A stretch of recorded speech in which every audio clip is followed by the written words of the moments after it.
말씀은 요한복음 1장 35절에서 42절까지 말씀입니다. 요한복음 1장 35절로 42절까지 말씀입니다. 제가 봉독해 올리겠습니다. 또 이튿날 요한이 자기 제자 중 두 사람과 함께 섰다가 예수께서 거니심을 보고 말하되 보라, 하나님의 어린 양이로다. 두 제자가 그의 말을 듣고 예수를 따르거늘 예수께서 돌이켜 그 따르는 것을 보시고 물어 이르시되 무엇을 구하느냐? 이르되 랍비여 어디 계시니오이까 하니 랍비는 번역하면 선생이라. 예수께서 이르시되 와서 보라. 그러므로 그들이 가서 계신 데를 보고 그날 함께 거하니 때가 10시쯤 되었더라. 요한의 말을 듣고 예수를 따르는 두 사람 중에 하나는 시몬 베드로의 형제 안드레라. 그가 먼저 자기의 형제 시몬을 찾아 말하되 우리가 메시아를 만났다 하고, 메시아는 번역하면 그리스도라. 데리고 예수께 오니 예수께서 보시고 이르시되 내가 요한의 아들 시몬이니 장차 게바라 하리라 하시니라. 게바는 번역하면 베드로라. 아멘. 오늘 이 말씀으로 무엇을 구하느냐라는 제목으로 은혜를 나누고자 합니다. 추석 연휴를 마치고 우리는 또 이렇게 일상으로 이렇게 복귀를 했습니다. 이렇게 현실이 주는 막막함과 또 이렇게 미래를 알 수 없는 그런 상황 속에서 우리는 나름의 열심으로 스스로의 안전을 구축하려고 합니다. 이것이 나쁜 것으로 말씀드리는 것이 아니고 옳습니다. 옳고 다만 그 목적한 바가 어디에 있느냐라가 참 중요합니다. 왜 이런 말씀을 드리냐 하면 제가 중고등부 사역을 하고 있는데요. 중고등부 아이들한테 이렇게 물어봅니다. 너네들 지금 공부해서 뭐 하려고 그러느냐라고 하면 저마다의 각종 직업을 말합니다. 판검사는 기본이고요. 할 수 있을까가 모르겠는데 아무튼 판검사는 기본이고, 의사가 그렇게 많습니다. 의사, 그 다음에 유튜버를 한다는 애들도 있고, 그렇습니다. 그러나 다행히 목사를 한다는 애들은 하나도 없습니다. 목사를 직업으로 보지 않는다는 거죠. 그 다행입니다. 목사는 직업이 아니거든요. 목사는 직업으로는 보지 않아요.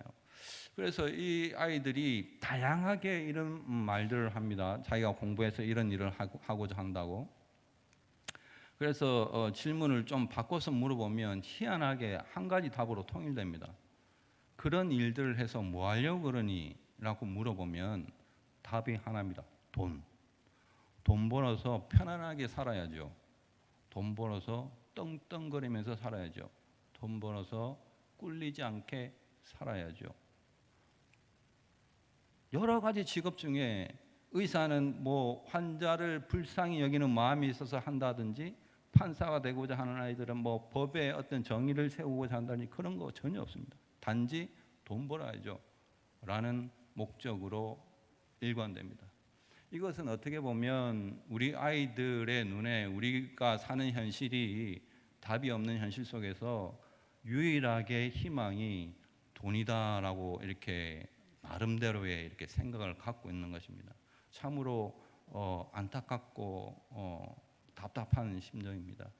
왜냐하면 우리는 그것이 바로 10계명 중에 제2계명을 위배한다는 것을 알고 있습니다. 우상을 섬기지 말라. 그런데 우리 아이들한테는 돈이 이미 유사신이 되어버렸습니다. 우상이 되어버렸어요. 무상이 되어버렸습니다. 그런데 이거는 어떻게 보면 2계명의 위배로 온 것이 아니고 1계명의 위배로 온 것입니다. 1계명이 뭡니까? 하나님 외에 다른 신을 내 앞에 두지 말라라고 했는데, 하나님을 목적으로 하지 않는 이상 나머지 10가지 모든 계명은 지킬 수가 없습니다. 뿐만 아니라 하나님의 모든 율법은 이 하나님 외에 다른 신을 두지 말라, 여기에 다 묶여져 있습니다. 이것을 놓쳐버리면 다른 것은 지킬 수가 없습니다. 하나님을 목적하지 아니하는데 어떻게 이웃을 사랑할 수가 있고 부모를 공경할 수가 있단 말이에요. 안 됩니다. 왜? 하나님을 목적하지 아니하면 무엇을 목적으로 하는가? 자신의 유익을 목적으로 하게 되었기 때문입니다. 자신을 유익으로 삼으면 남을 사랑할 수도 없고 부모를 존경할 수가 없는 것입니다. 이렇게 해서 우리 개혁교회에서 웨스트민스터 소요리 문답 1문에 이렇게 물어봅니다. 사람의 최고의 선이 뭐냐? 사람의 최고의 가치가 뭐냐? 사람의 최고의 목적이 뭐냐? 이렇게 물어봅니다. 그러면 가차없이 하나님을 영화롭게 하고 영원토록 그를 즐거워하는 것입니다 라고 되어 있습니다. 이렇게 하나님은 우리를 향해 목적한 바가 있습니다. 창조주가 반드시 피조물의 목적을 가지고 있습니다. 우리를 하나님의 이름을 영화롭게 하기 위해서 창조하였다라고 이렇게 분명히 말을 하고 있습니다. 그럼에도 불구하고 우리는 하나님에 대해서 어떠한 목적을 가지고 있는가? 하나님은 우리에 대해서 이렇게 분명한 목적을 갖고 있는데 우리는 하나님에 대해서 어떠한 목적을 가지고 있는가? 다시 말하면 왜 예수를 믿고 있는가? 왜 이 자리에 있는가? 왜 지금 살아가려고 하는 것인가를 오늘 본문이 묻고 답을 하고 있는 것입니다. 그래서 오늘 그 본문을 차근차근 살펴서 어떠한 질문을 하고 있고 어떠한 답을 하고 있는지 한번 살펴보도록 하겠습니다. 지금과 같은 시대에는 사람들이 모두가 다 이구동성하는 게 답이 없다 합니다. 답이 없다. 이 답이 없는 시대에 제일 중요한 것이 뭐냐면 자기의 현재의 위치를 아는 게 가장 중요한 겁니다. 산에서도 그렇고 어디 가서 길을 잃어버리면 자기가 지금 어디에 위치해 있는지를 빨리 알아야 됩니다. 그래서 오늘 성경이 그걸 말을 하고 있는데요. 35절, 36절 한번 보겠습니다. 35절, 36절 제가 읽을게요. 또 이튿날 요한이 자기 제자 중 두 사람과 함께 섰다가 예수께서 거느심을 보고 말하되 보라 하나님의 어린 양이로다 라고 이렇게 되어 있습니다. 자, 오늘 본문 사건을 보면 네 사람이 등장합니다. 세례 요한이 등장하고요. 그 다음에 세례 요한 제자 2명이 등장하고 또 예수님이 등장합니다. 이렇게 4명이 등장합니다. 그 세례 요한은 자기 제자들과 함께 요단강 근처 베다니에서 저 앞에 가고 있는 예수님을 바라봅니다. 그래서 요한이 외칩니다. 보라 하나님의 어린 양이로다.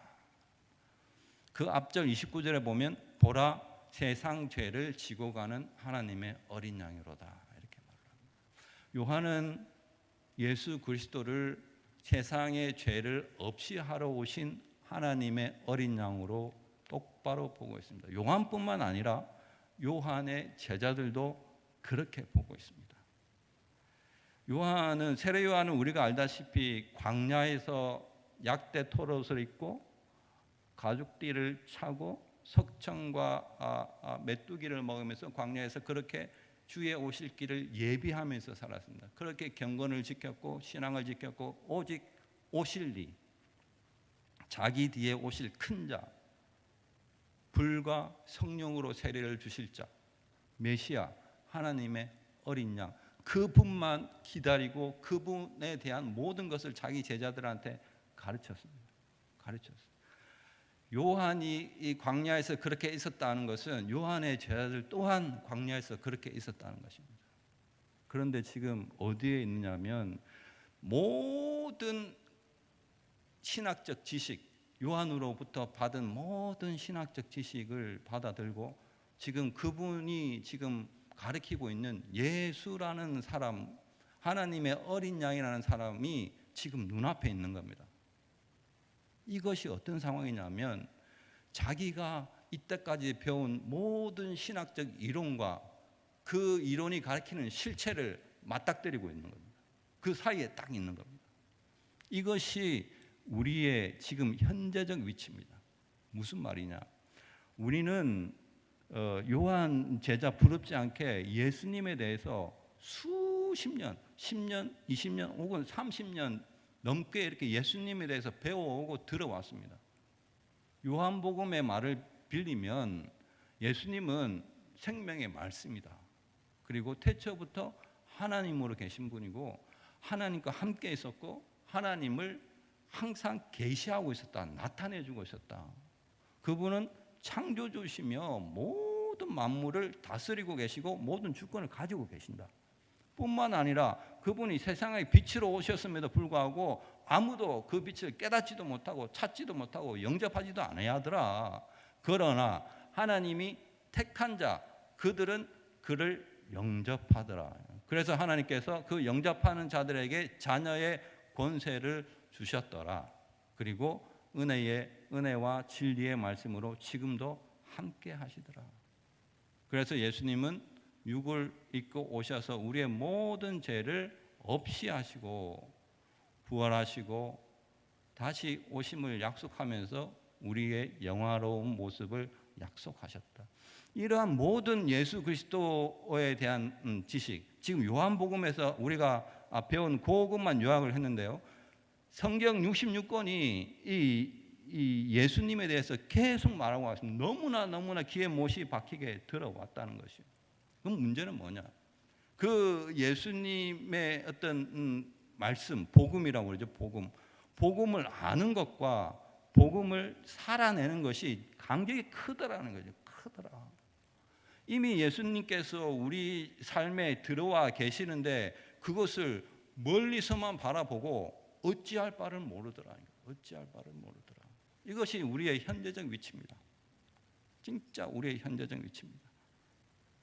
그래서 이러한 상황 가운데는 어떤 일이 발생하느냐 하면 이미 예수 그리스도께서 이루어 놓으신 구원에 대해서 자기의 잘못으로 인하여 그것이 취소될까 봐 하나님 앞에 나와서 자신의 잘못을 울며 떼쓰며 회개하는 그런 어떤 틀에 박힌 기도밖에는 안 되는 거예요. 그리고 예수님을 저 멀리 바라보면서 혹시 지나가시다가 떡이라도 좀 주시지. 육신의 정욕과 안목의 정욕과 이생의 자랑에 대해서 세상의 모든 것에 대해서 예수님을 보고 구하고 있다. 능력이 없는 겁니다. 바라만 보고 있으니까. 그래서 어떤 현상이 일어나냐면 우리 자녀들이 알아요. 자, 우리 엄마 참 불쌍하다. 우리 아버지 참 불쌍하다. 아니 젊었을 때 돈이라 좀 벌어놓지 지금 무슨 다른 대상만 다르고 다른 종교에서도 하는 짓을 똑같이 하네. 아유 참 불쌍하다. 나는 돈이라 벌어야지. 이미 이렇게 돼버린 상태입니다. 이미 힘이 없어요. 이렇게 예수 믿는 말씀의 능력이 우리의 삶 속에서 나타나 보이지를 않아요. 그리고 우리 자녀들이 할 수 없이 자기는 살아야 되겠다. 엄마 아빠의 예수를 나는 못 믿겠다. 이런 상황에 온 겁니다. 자, 그러면 우리의 위치를 알았어요. 지금 우리가 위치가 우리의 아는 것과 우리가 그것을 살아내는 것. 지금 현실 속에 이미 오신 예수님을 만나보지 못하고 멀리서만 바라보는 이 위치 속에서 그러면 우리가 어디로 나아가야 될 것인가? 어디로? 이것이 오늘의 두 번째로 중요한 주제입니다. 이게 나아가려 하면 나침판이 있어요. 나침판을 볼 줄 알아야 돼요. 나침판을. 오늘 그 37절 말씀을 보시면 이렇게 되어 있어요. 37절 말씀. 두 제자가 그의 말을 듣고 예수를 따르거늘 이렇게 되어 있습니다. 예수를 따르거늘.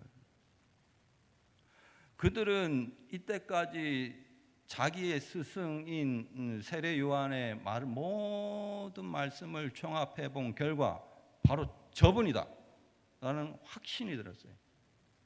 바로 저분을 가리킨다 라는 확신이 들었어요. 그래서 발을 띄었습니다. 띄었어요. 그럼 우리는 성경 66권이 누구를 가리킨다고 생각하냐? 우리도 성경 66권이 예수 그리스도 단 한 사람만 가리킨다고 생각하고 믿고 있고 확인하고 있습니다. 그 방향은 절대로 한 번도 흔들린 적이 없어요. 항상 같은 방향을 딱 가리키고 있어요. 성경은 우리에게 정확한 방향을 가리키고 있습니다. 그러나 문제는 뭐냐면 그 방향을 따라 대신 살아주지는 않는다는 거예요. 방향은 가리키는데 그 방향을 위에 나와 있는 길 위를 걷는 것은 우리의 책임이다. 우리 몫이다. 이스라엘 백성들이 출애굽을 해서 광야 생활하고 가나안에서 사는 것은 지금몫입니다. 지금몫. 살아야 돼요. 그리고 우리는 아직까지 이렇게 멀리만 바라보고 있는 거예요. 바라만 보고 있는 거예요. 그래서 오늘 우리가 한번 생각을 해봐야 돼요. 지금 우리의 위치가 지금 예수님을 따르는 길 위에 서 있는지 아니면 예수를 멀찌감치 바라보고 있는지를 한번 따져봐야 돼요. 만약에 우리가 예수님의 길 위에 서 있다, 지금 제자들과 같이 서 있다라고 믿고 확신이 든다면 예수님께서 반드시 물어보십니다. 무엇을 구하느냐? 무엇을 구하느냐? 오늘 그 말씀을 보시면 그 두 제자가 예수를 따라오는데 그 따라오는 요한의 두 제자를 보고 예수님이 하신 말씀입니다. 무엇을 구하느냐? 이것은 요한복음에서 예수님의 첫 대사입니다. 첫 말씀입니다. 처음으로 꺼내는 말씀. 무엇을 구하느냐?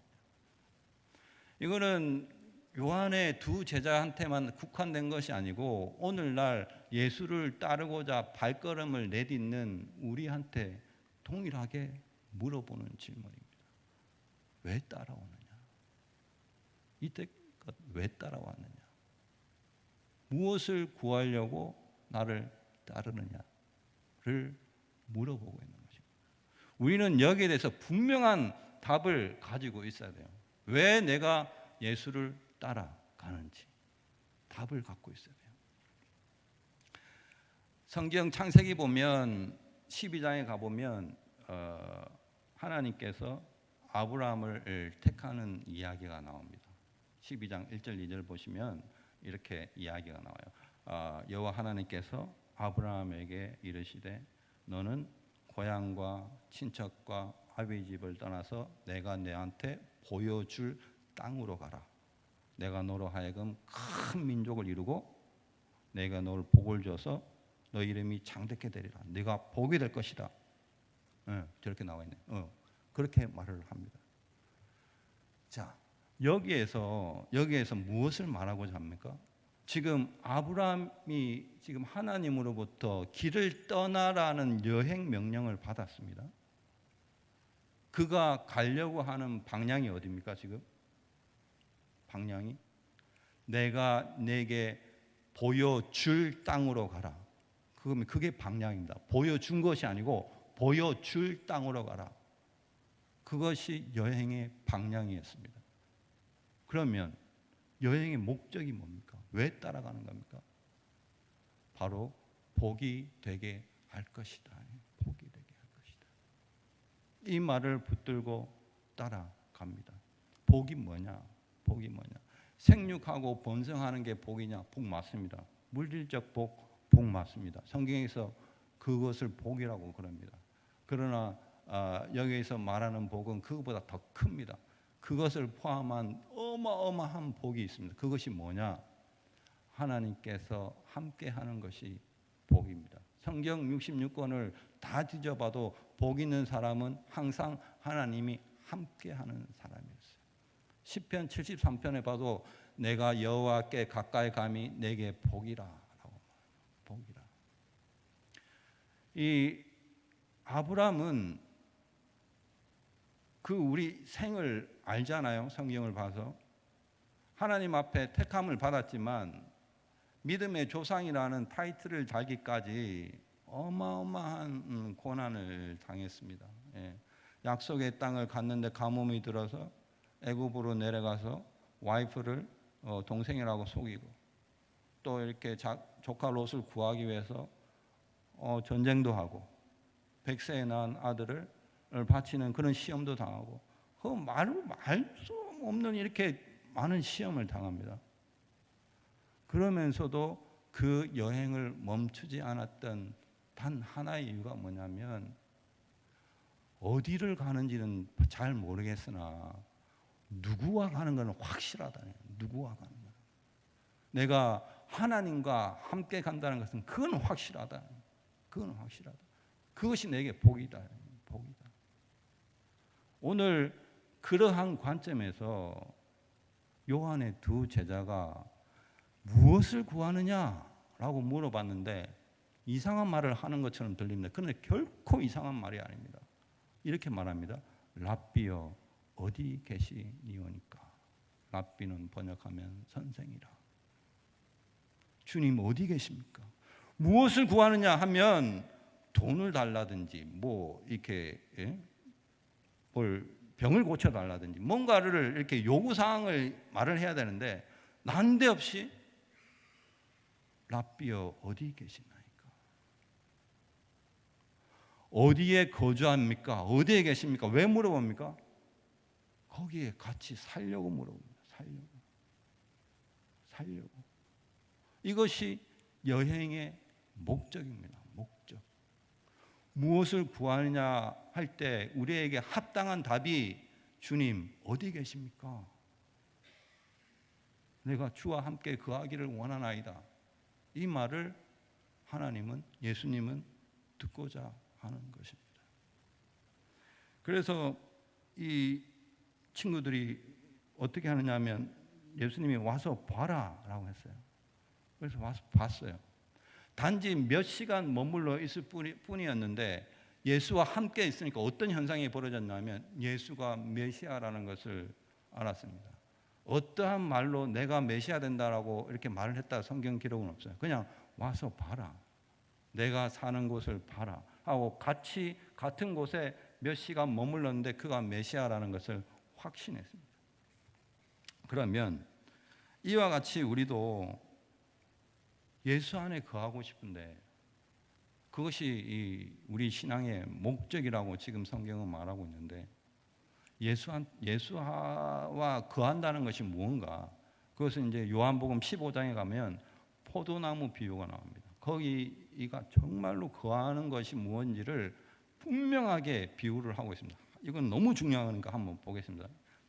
자, 4절 5절 말씀 제가 읽어드릴게요. 내 안에 거하라 나도 너희 안에 거하리라. 가지가 포도나무에 붙어있지 아니하면 스스로 열매를 맺을 수 없음같이 너희도 내 안에 있지 아니하면 그러하리라. 나는 포도나무요 너희는 가지라. 그가 내 안에 내가 그 안에 거하면 사람이 열매를 많이 맺나니 나를 떠나서는 너희가 아무것도 할 수 없음이라.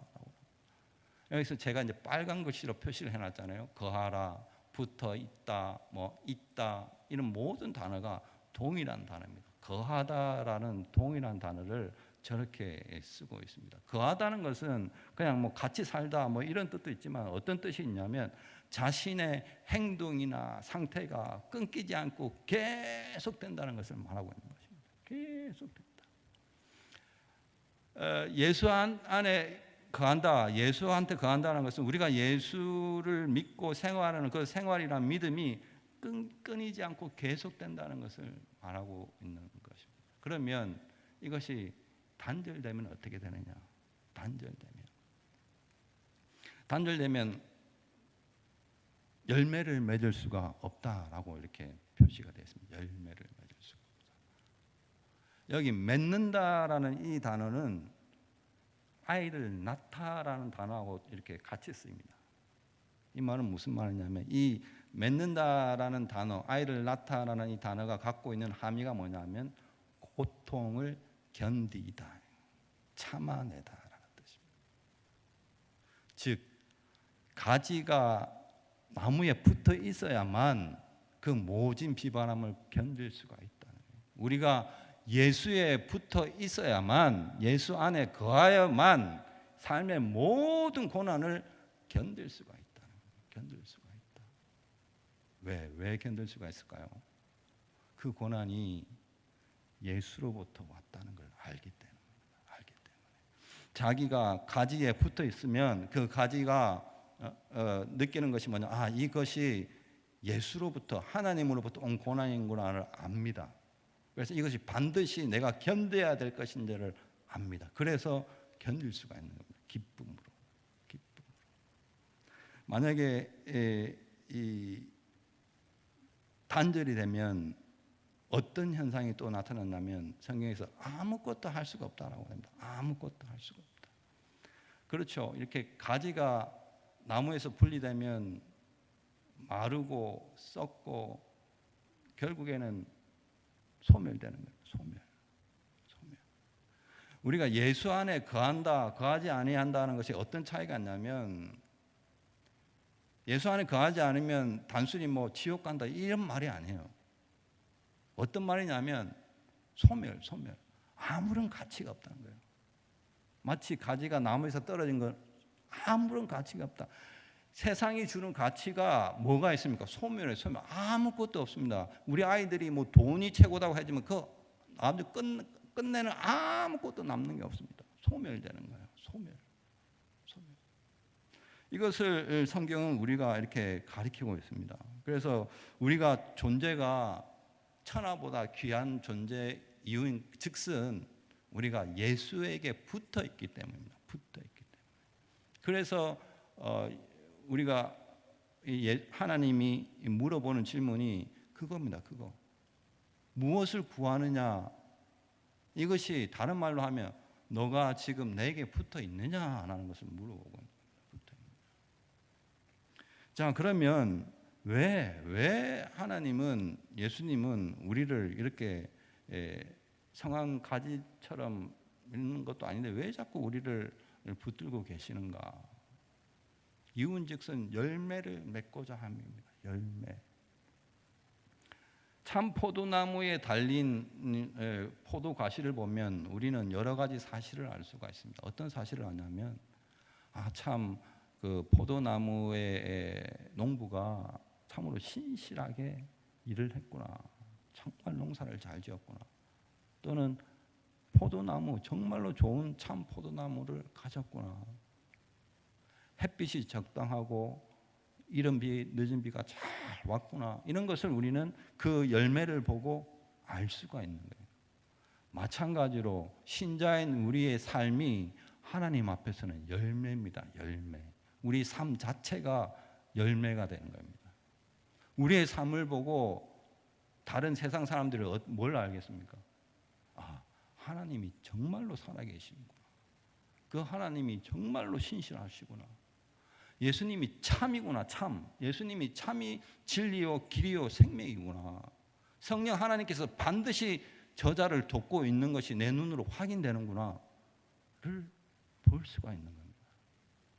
우리의 존재가, 우리의 삶이 삼위 하나님의 존재와 영광을 나타낸다는 것이 참으로 영광스러운, 이거 말할 수 없는 영광입니다. 우리의 존재 자체가. 그러면 하나님께서 우리에게 그러한 영광의 삶을 허락하셨는데 그냥 허락하신 게 아닙니다. 각자의 삶의 배역을 맡겨주셨습니다. 그것이 오늘 마지막 절인데요.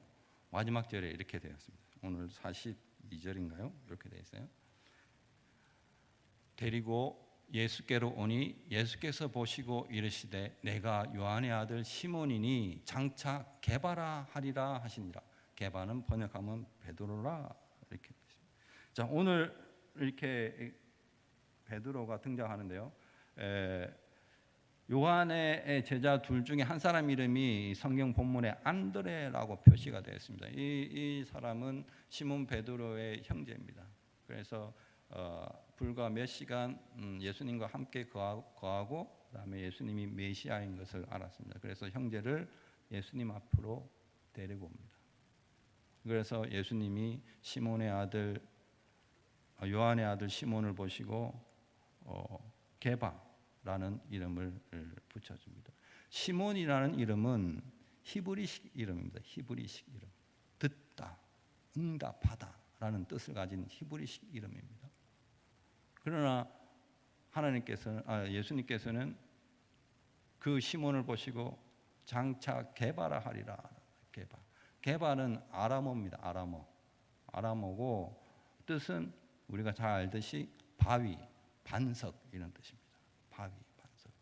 베드로라라는 것은 헬라식 발음입니다. 베드로, 페트로스, 베드로, 반석 똑같은 뜻입니다. 무슨 말을 하냐면 이 시몬이 예수님을 만나고 이름이 바뀌어 버렸어요. 즉 새로운 배역이 주어졌단 말입니다. 새로운 배역이.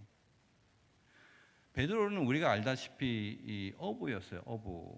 그 예수님을 만나기 전에. 근데 예수님을 만나고 나서는 수제자가 됩니다. 사람을 낚는 어부가 되죠. 수제자가 됩니다. 그리고 그 유명한 신앙 고백을 하죠. 주는 그리스도시요 살아계신 하나님의 아들이십니다. 여기서 딱 죽었으면 좋았는데 이 십자가 앞에서 3번이나 부인합니다. 3번이나. 그러나 부활하신 예수님은 3번이나 찾아가서 네가 나를 사랑하느냐, 네가 나를 사랑하느냐, 네가 나를 사랑하느냐 3번이나 물어보면서 베드로를 다시 회복시킵니다. 그리고 결국에는 그 베드로의 신앙 고백 위에 하나님의 교회를 세워버립니다. 주는 그리스도시요 살아계신 하나님의 아들이십니다를 예수님은 교회의 반석으로 사용해버립니다.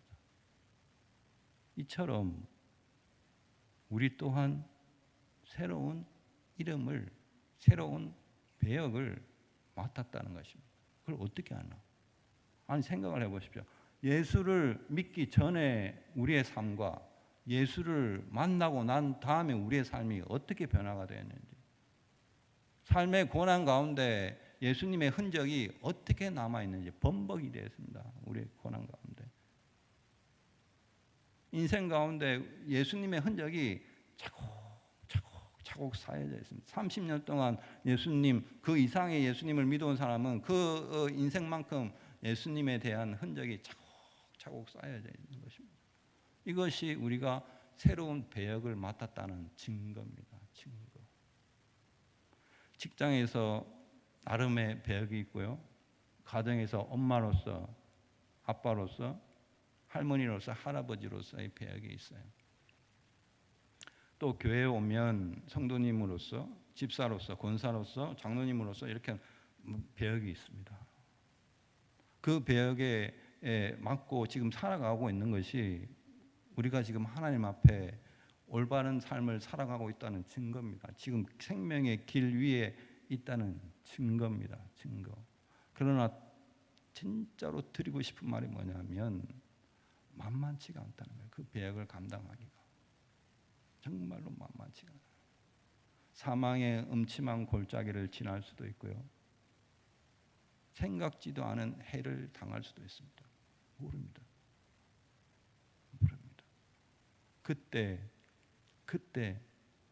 그때도 우리가 길 위에 있다면 예수님은 묻습니다. 무엇을 구하느냐? 물어요. 무엇을 구하느냐?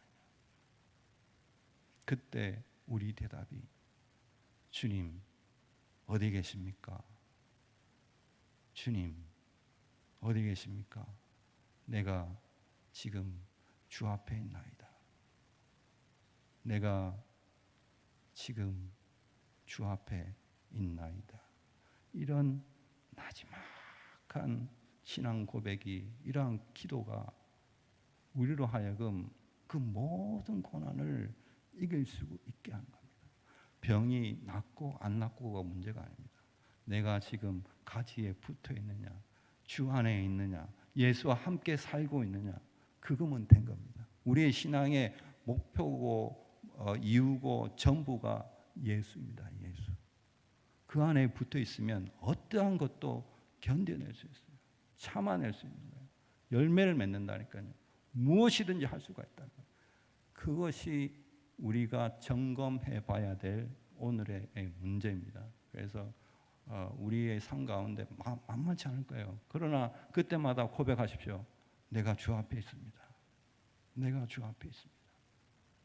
하나님이 우리의 모든 고난 가운데 함께 하실 것입니다. 기도하시겠습니다. 자, 오늘 말씀을 생각하시고요. 4가지 기도 제목이 있습니다. 4가지 기도 제목. 첫 번째, 그 예수를 따르는 분명한 목적이 무엇인가? 삶의 모든 상황 가운데서 예수를 찾고 그 앞에 서 있는 자가 되게 해달라고 간절히 기도하시고, 우리 이 가을 대신방 또 연약한 우리 환우들을 위해서 기도하고, 제가 기도하고 주기도문으로 예배를 마치도록 하겠습니다. 기도하시겠습니다. 하나님 아버지, 참으로 답도 없고 막막한 세대 가운데에 우리를 홀로 두지 아니하시고 하나님의 거룩한 말씀으로 우리를 지금까지 붙들어 주시니 감사합니다. 아버지 하나님, 간절히 바라옵기는 우리가 이제 예수를 향하여 발을 한 발짝 한 발짝 내딛기를 원합니다. 아버지 하나님, 그 발걸음 함께하여 주시옵소서. 한 발짝 한 발짝 내디딜 때에 무엇을 구하느냐 세미한 음성이 들려올 때에 아버지 어디 계시나이까? 주님 어디 계시나이까? 내가 주와 함께 있기를 원하나이다 고백하는 우리 모든 성도님들의 신앙 고백이 될 수 있도록 하나님 인도하여 주시옵소서. 나는 포도나무여 너희는 가지라. 너희가 내 안에 있지 아니하면 열매를 맺을 수 없고 아무것도 할 수가 없느니라 말씀하셨습니다. 아버지 하나님, 우리가 예수 앞에 평생 거하기를 원합니다. 아버지 하나님, 우리를 붙들어 주시옵소서. 바람 없이 자라는 나무가 어디 있겠습니까? 아버지 하나님, 인생의 모든 세파와 풍파가 몰아오더라도 아버지여, 그것이 주께로부터 온 고난이라면 달게 견딜 수 있도록 아버지 믿음 주시옵시고 그 고난의 끝에 하나님의 영광의 열매가 맺힐 수 있도록 도와주시옵소서. 그로 말미암아 우리의 삶이 이제 능력 있는 삶으로 우리 자녀들에게 비춰지기를 원합니다. 참으로 우리 어머니의 모습, 아버지의 모습, 할아버지의 모습, 할머니의 모습을 통하여 우리 자녀들이 하나님 살아계심을, 예수님의 살아계심을 깨달아 알 수 있도록 우리의 삶에 믿음의 능력을 더하여 주시옵소서. 아버지 하나님, 대신방 기간 동안에 아버지 돌아보는 그 가정마다 성도들마다 모든 신앙의 형편을 아버지께서 아시오매 아버지여, 살아있는 하나님의 말씀이 위로가 되게 도와주시옵시며 모든 형편들과 상황 가운데 공급하시는 하나님을 맛보아 알 수 있도록 하나님 도와주시옵소서. 기도하는 마음으로 한우에게 손을 얹고 기도할 때 아버지여, 모든 치료의 능력이 임하게 도와주시옵시고 하나님의 말씀의 위로와 질병의 회복이 일어날 수 있도록 주님 도와주시옵소서. 그래서 이 교회가 하나님의 말씀에 굳건히 서가는 든든한 교회가 되게 도와주시옵시고 말씀의 능력이 차고 넘치는 교회가 되게 도와주시옵소서. 우리를 붙들어 주시옵소서. 우리를 주 안에 거하게 하옵소서. 예수님의 이름으로 간절히 기도드려옵나이다. 아멘. 하나님 아버지, 은혜를 감사드려옵나이다. 우리를 지금까지 붙들어 주시고 우리를 통하여서 하나님의 영광이 되게 하여 주시니 감사합니다. 우리의 삶 가운데 어떠한 고난과 어떠한 형편에 처해 있을지라도 아버지 하나님, 우리가 주 안에 머물러 있기를 원합니다. 그 고백을 드리기를 원합니다. 그리할 때 어떠한 고난도 무섭지 아니하고 두려워하지 아니하고 당당히 견디어 하나님의 영광을 드러내는 귀한 동원의 성도님들 될 수 있도록 역사하여 주시옵소서. 환우들을 기억하여 주시옵시며 신방 다니는 그 목자의 발걸음을 하나님께서 붙들어 주시고 위로하여 주시옵시고 입술에 강한 하나님의 말씀의 능력을 더하여 주시옵소서. 이 교회가 하나님 앞에 영광이 되고 건강한 교회고 아버지의 영광이 되는 교회가 될 수 있도록 인도하여 주옵소서. 살아계신 예수님의 이름으로 기도합니다. 아멘.